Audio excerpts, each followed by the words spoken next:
बहुत इंटरेस्टिंग बात बता रहे हैं, लेकिन इससे मुझे एक क्वेश्चन ध्यान में आता है, जो इनफैक्ट कई लोगों को ये क्वेश्चन होगा कि जो ब्रांड होती है वो खुद होटल मैनेज करती है, होटल ऑपरेट करती है, लैंड भी क्या उनकी होती है या फ्रेंचाइजी मॉडल भी होता है? जैसे कि आज आईटीसी है, रेडिसन की आपने बात की, ताज है, तो ये जो बड़ी ब्रांड्स हैं ये खुद लैंड बाय करेगी, लीज करेगी, या किसी उस पर्टिकुलर सिटी के ऑपरेटर या लैंड ओनर के साथ इनका टाइप होता है? How does it work?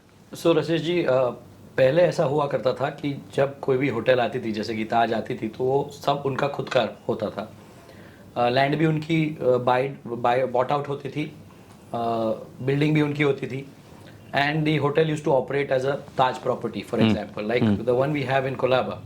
That's completely a Taj property. As time went, even the hotel industry evolved. Now there are many different models.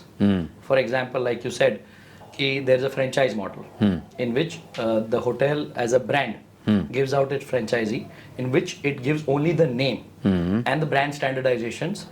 मतलब जो SOPs फॉलो करनी होती है, जो ट्रेनिंग प्रोग्राम्स फॉलो करने होते हैं under that brand have to be followed by that particular property. The owner, generally we call it OB, which is the owning board.